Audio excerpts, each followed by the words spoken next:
Hello my beautiful viewers, আসসালামু আলাইকুম। আজকে আমি আপনাদের শেখাবো গিরার হিসাব। তো গিরার হিসাবগুলো আমরা কিভাবে বের করতে পারি সেটাই আমি আপনাদের দেখাবো। তো আপনারা যদি আমার ইউটিউব চ্যানেলে নতুন হয়ে থাকেন তাহলে অবশ্যই আমার চ্যানেলটি সাবস্ক্রাইব করে আমার পাশে থাকবেন। আর অনেকে আমরা দর্জির কাজ করি ঠিকই, কিন্তু গিরার হিসাবগুলো খুব ভালোভাবে বুঝি না। কিন্তু তবুও আমরা কাপড় কেটে এবং সেলাই করি, কিন্তু মানুষের ফিটনেস অনুযায়ী হয় না।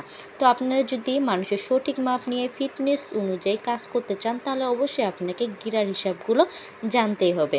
তাই আমি আপনাদের জন্য এই সুন্দর টিপসগুলো নিয়ে আসছি। অবশ্যই আমাকে ফলো করবেন, আশা করি একটু ভালো কিছু জানতে পারবেন। আর যারা এখন পর্যন্ত খাতা কলম নিয়ে লেখেনি, অবশ্যই খাতা কলম নিয়ে লেখার চেষ্টা করবেন, তাহলে আরও আপনাদের মনে থাকবে এই হিসাবগুলো। তো 1 গিরা সমান কত ইঞ্চি সেটাই আমি আপনাদের বলে দিচ্ছি, এটা অবশ্যই আপনাদের মনে রাখতেই হবে।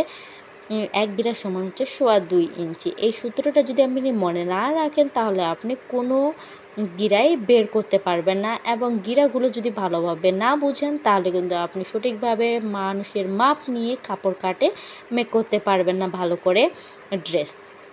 তাই আপনাদের অবশ্যই এই গিরার হিসাবগুলো মনে রাখতে হবে। তো অবশ্যই খাতা কলম নিয়ে লিখে নিতে পারেন। তো আমি অনেক ইম্পর্ট্যান্ট কথাগুলোই আপনাদের বলবো, একটু মনোযোগ সহকারে শুনবেন। তো আমার কথাতে যদি আপনাদের কোনো রকম সমস্যা মনে হয় তাহলে অবশ্যই আমাকে কমেন্ট করে জানাবেন। আমি আরও ভালো করে বলার চেষ্টা করব যেন আপনারা খুব সুন্দরভাবে বুঝতে পারেন।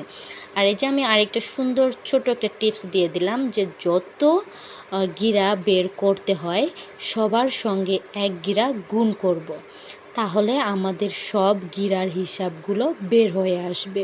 তো এটা অবশ্যই মাথায় রাখবেন এবং মনে রাখবেন যে সব এই হচ্ছে গিরার সঙ্গে আমরা 1 গিরা গুণ করব।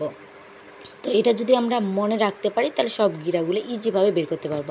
এই যে আমি 2 গিরাটা বের করতেছি। 2 গিরা কীভাবে বের করতেছি, 2 গুণন নিয়ে তারপর 1 গিরা দিচ্ছি, এটা গুণ করছি। এখন এটা কিভাবে গুণ আসলো, 2 দুগুণী 4, আবার সুতার সঙ্গে কিন্তু আমি গুণ করলাম। আমি কিন্তু এখানে 2 সুতা লেখা যায়, 4 ভাগের 1 ভাগ মানে 2 সুতা, এই 2 সুতার সঙ্গে 2 এর গুণ করছি, 2 দুগুণী 4, 4 সুতা। তো 4 সুতাটা আমরা কীভাবে লিখি, 4 ভাগের 2 ভাগ।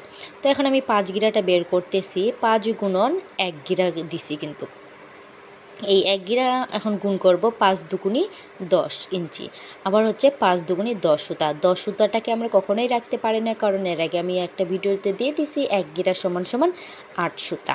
তো এই যে আমি 8 সুতাটা মাইনাস করে নিলাম, 1 ইঞ্চি দিয়ে দিলাম, তারপরে থাকলো আমার 2 সুতা, এই 2 সুতাটা লিখলাম। 2 সুতাটা আমরা কিভাবে লিখতে পারি, 4 ভাগের 1 ভাগ। তো এই যে আমি 4 ভাগের 1 ভাগ আপনাদের লিখে দিচ্ছি। তো আপনারা এটা মনে রাখবেন অবশ্যই। যদি না বুঝেন অবশ্যই ভিডিওটা একটু টেনে টেনে দেখবেন, আরও যদি না বুঝেন তাহলে অবশ্যই আমাকে কমেন্ট করবেন, আমি সুন্দরভাবে কমেন্টে আরও রিপ্লাই দেওয়ার চেষ্টা করব। তো এই যে 5 গিরার হিসাব আমার বের হয়ে গেল।